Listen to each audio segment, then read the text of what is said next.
Guys, akhirnya Jujutsu Kaisen season 3 udah tayang nih, langsung 2 episode. Jadi gimana menurut kalian? Jujur 2 episode tuh nggak berasa banget waktunya. Oke, waktunya aku bakal breakdown per episode anime Jujutsu Kaisen Cooling Game. Stay tune ya. Di awal nggak pakai basa-basi, langsung lanjutan dari season 2. Yuji masih sibuk menghadapi para kutukan di Shibuya yang nggak ada habis-habisnya. Yuji ini keren sih, tekadnya tekad baja banget, padahal mentalnya udah dihajar habis-habisan. Masih dikejar sama beberapa kutukan, Yuji terjatuh di bawah bangunan. Tahu-taunya Yuji sudah ditodong pedang sama Yuta Okkotsu.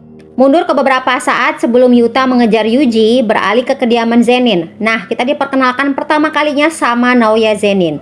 Dilihat dari pembicaraannya dengan pengurus rumahnya, Naoya sama sekali nggak suka sama Maki Zenin. Alasannya simpel karena Maki nggak mau dipimpin sama laki-laki. Naoya bahkan nggak peduli sama ayahnya, Naobito Zenin yang sedang sekarat saat itu. Naoya kemudian bertemu dengan pamannya, Ogi Zenin, yang juga merupakan ayah Maki dan juga Mai. Dan juga dengan sepupunya, Jinichi Zenin, untuk mendengar wasiat dari pimpinan klan sebelumnya, Naobito Zenin. Naoya yang memang arogan dan sombong sama sekali tidak menghormati paman dan sepupunya yang ada di sana. Bahkan mengklaim semua anggota keluarganya tidak berguna kecuali dirinya. Ngeselin sih ya si Naoya ini. Bahkan Jinichi dibilang jelek sampai-sampai Jinichi naik pitam dan menyerang Naoya.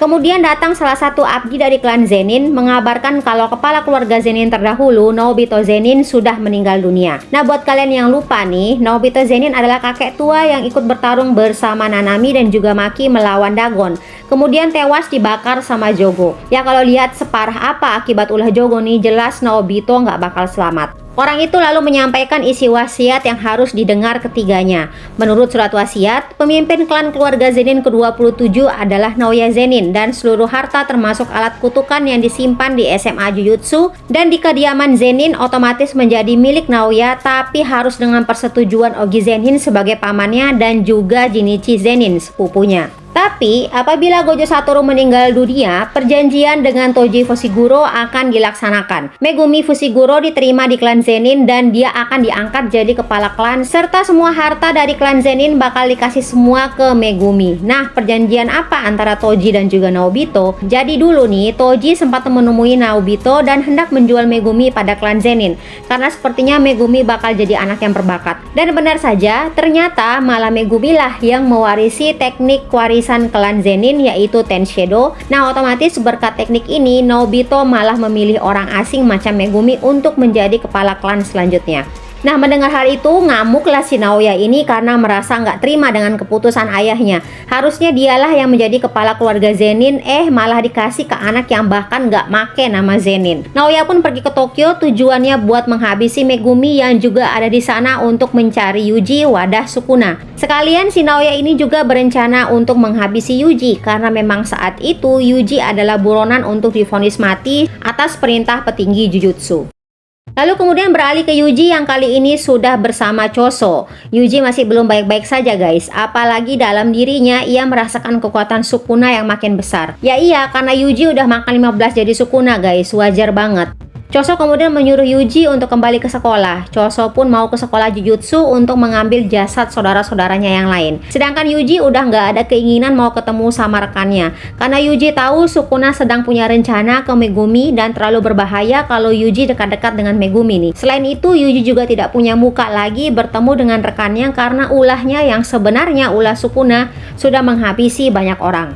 Dan di sini kita lihat ya bagaimana Choso ini lebih lembut sekarang ke Yuji, menunjukkan kalau dia itu peduli banget sama Yuji sekarang. Nah, balik lagi kita ke scene yang menjadi penutup season 2 kemarin. Yuji berusaha keras untuk menghabisi para roh kutukan, tidak peduli mentalnya sendiri yang masih carut-marut. Yuji membuat para roh kutukan mengejarnya, memancing mereka ke arah terowongan, dan di sana sudah ada Choso yang menunggu dan langsung menghabisi para roh kutukan dengan tekniknya. Pokoknya dua saudara ini tuh saling bekerja sama guys. Choso yang melihat perkembangan Yuji takjub banget karena sekarang Yuji jauh lebih tajam. Kekuatan fisik Yuji juga di luar nalar dan juga pengendalian energi terkutuk yang bagus. Choso memuji kalau adiknya memang sangat hebat. Nah, Yuji protes karena masih dipanggil adik, tapi Choso bilang dia akan bilang begitu berulang kali. Choso juga mengatakan pada Yuji agar Yuji mengingat karena pasti ada bekas jahitan di kepala ayahnya.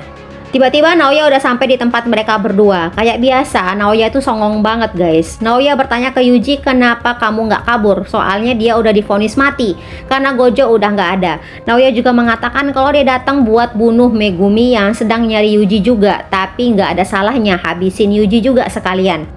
Belum sempat bereaksi, Naoya sudah menyerang Yuji, tentu tidak terima. Choso juga langsung menerjang ke arah Naoya. Tapi Naoya sudah berpindah tempat menggunakan teknik kutukannya, Project Sorcery, dan langsung menyerang Choso. Bahkan kerjasama Yuji dan Choso pun tidak mampu menyergap Naoya yang seakan-akan tidak terlihat. Tiba-tiba mereka bertiga merasakan kehadiran energi kutukan yang kuat, sementara Yuji merasakan seakan-akan kehadiran Gojo, namun yang ini lebih mengerikan.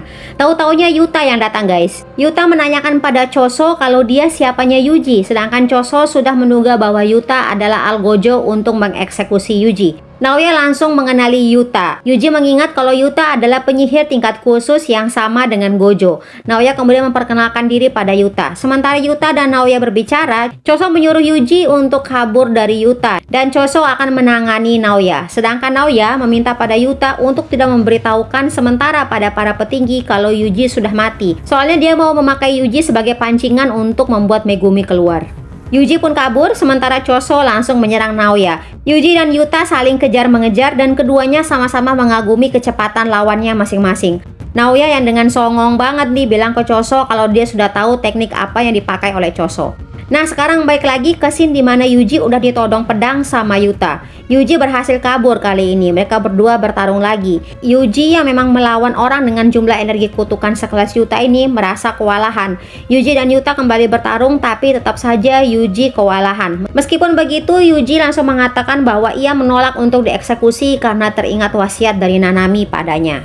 Yuji kali ini mengambil sebuah belati dan mengingat sekilas ajaran Gojo tentang memusatkan energi kutukannya pada senjata. Namun karena Yuji belum pernah mempelajarinya, jadinya ini sangatlah sulit. Tapi justru serangan Yuji malah bisa membuat pedang Yuta patah. Yuta sendiri tidak heran dengan kuatnya Yuji ini karena memang Yuji juga muridnya Gojo. Yuji yang sudah pede akan bisa mengalahkan Yuta yang saat itu tanpa senjata karena memang pedangnya sudah patah, tiba-tiba disergap sama Rika guys. Nah Yuta menyuruh Rika untuk menahan Yuji, lalu Yuta pun menusuk Yuji.